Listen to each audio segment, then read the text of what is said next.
In this Electude tutorial, you will learn how to assign courses to student groups using the click, drag, and drop feature. Step 1. Click on the Student tab from the top menu bar. Then select the student group you wish to assign content from the left-hand menu.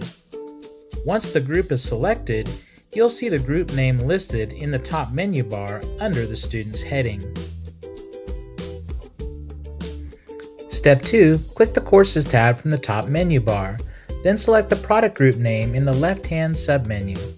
From the center of the page, click to open the course you wish to assign content from. Step 3. Locate the subcourse you wish to assign from the course list. Place the cursor over the subcourse name, then left-click and hold down, followed by dragging and dropping the selected course over the top of the Student tab.